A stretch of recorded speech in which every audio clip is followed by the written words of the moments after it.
வணக்கம், நான் உங்கள் இருமதி பந்தலராஜா. இன்றைக்கி நம்ம எங்கே வந்திருக்கோம் அப்படின்னு பார்த்தீங்கன்னா, 7ஆம் படை முருகனை கும்பிட்டுட்டு போகலான்னு வந்திருக்கோம். என்னப்பா சொல்கிற, அறுபடை முருகன் தானே இருக்கார், 7ஆம் படை முருகன் எங்கே இருக்கார் அப்படின்னு கேட்குறீங்களா? அட இருக்காருங்க, ராமநாதபுரம் மாவட்டம் பசும்பொன் கிராமத்தில் அமைஞ்சிருக்க தேசியத்தையும் தெய்வீகத்தையும் இரு கண்களாய் கொண்ட தெய்வீக திருமகனாரோட நினைவிடத்துக்கு தான் நம்ம இன்றைக்கி வந்திருக்கோம். பசும்பொன் முத்துராமலிங்க தேவர். இது வெறும் பேர் மட்டும் கிடையாது, அரசியல் வரலாற்றையே திருப்பி போடக்கூடிய, நிறைய மாற்றத்தை தரக்கூடிய ஒரு மிகப்பெரிய சக்தி வாய்ந்த மந்திரம். இந்த மந்திரத்தை சிஎம்லேருந்து பிஎம் வரைக்கும் உச்சரிக்காத ஆட்களே இல்லை. ஒவ்வொரு முறை பசும்பொண்ணுக்கு வந்துட்டு போகும்போதெல்லாம் என் வாழ்க்கையில் ஒரு மாற்றம் கண்டிப்பாக வந்திருக்கும். அது இந்த பசும்பொன் முத்துராமலிங்க தேவரோட சக்தி அப்படின்னே சொல்லலாம். இப்போ நம்ம உட்காந்துருக்க இடம் பசும்பொன் முத்துராமலிங்க தேவர் அவர்கள் பிறந்த வீடு. இந்த வீடு தான் பின்னாடி தெரியுதா, அவரோட நினைவிடம் தெரியுதா, அதுக்கு பின்னாடியே இந்த வீடு அமைஞ்சிருக்கு. இப்போ நம்ம பசும்பொன் முத்துராமலிங்க தேவர் ஐயா வீட்டுக்குள்ளே இருக்க வள்ளலார் இல்லத்தில் தான் இருக்கும். இந்த வள்ளலார் இல்லம், இவர் நம்ம தேவர் ஐயா வள்ளலார் மீது மிகப்பெரிய பற்று கொண்டவர். அதனால் அவரோட பூஜை அறைக்கும் வள்ளலார் இல்லம் அப்படின்னே பேர் வச்சுருக்காரு. இதுதான் பசும்பொன் முத்துராமலிங்க தேவர் ஐயா பூஜை செஞ்ச இடம்.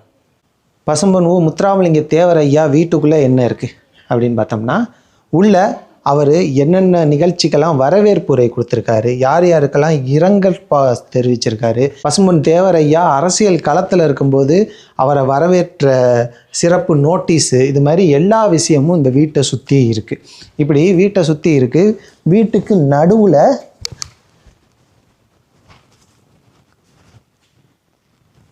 நடுவில் அவர் கும்பிட்ட முக்கியமான தெய்வங்கள், நேதாஜி சுபாஷ் சந்திர போஸ் அவர்களோட புகைப்படம்,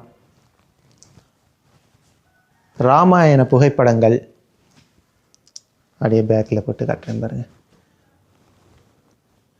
ஐஎன்ஏ தலைமையகம், பர்மா தலைமையகம், இப்படி நிறைய ஃபோட்டோ கலெக்ஷன் உள்ளே இருக்குது.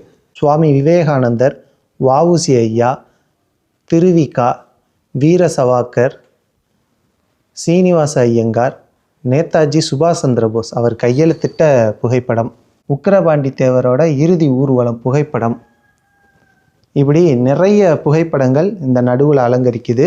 சென்ட்ரலில் பார்த்தீங்கன்னா தேவர் புகைப்படம், அவர் அப்பா உக்கிரபாண்டி தேவர் அவரோட புகைப்படம், இந்த சைடு அவரோட தாத்தா, தேவரோட தாத்தா வெள்ளச்சாமி தேவர் அவர்களோட புகைப்படம், இது எல்லாமே இருக்குது. பசும்பொன் முத்துராமலிங்க தேவர் ஐயா வீட்டுக்குள்ளே இது ஒரு ஓவியம், ஒரு அழகான ஓவியம் இருக்குது. இந்த ஓவியம் அப்படின்றது 30,000 அரிசிகளை கொண்டு உருவாக்கப்பட்ட ஓவியம். இதை 2022 கலை இளமணி மதுராந்தகி அப்படின்றவங்க அன்பளிப்பாக கொடுத்துருக்காங்க. உண்மையிலே அரிசிகளை கொண்டு ஒரு அழகான ஓவியம் தேவர் ஐயா படத்தை உருவாக்கியிருக்காங்க. ரொம்ப சூப்பராக இருக்குது. பசும்பொன் முத்துராமலிங்க தேவர் ஐயா வீட்டுக்குள்ளே தேவர் ஐயாவோட வெண்கல சிலை ஒன்று இருக்குது. இந்த சிலையை அகில இந்திய மூவேந்தர் முன்னணி கழகத்தோட நிறுவனர் டாக்டர் சேதுராம் அவர்கள் கொடுத்துருக்காங்க. இந்த சிலையோட சிறப்பு என்னன்னு பார்த்தீங்கன்னா, ஒவ்வொரு குரு பூஜை அன்னைக்கும் தேர் ஊர்வலம் வரும். இந்த ஊர் ஃபுல்லாக ஊர்வலம் கொண்டு வருவாங்க தேரில். இந்த வெண்கல சிலையை வச்சு தான் தேர் இழுத்து ஊர்வலமாக கொண்டு வருவாங்க.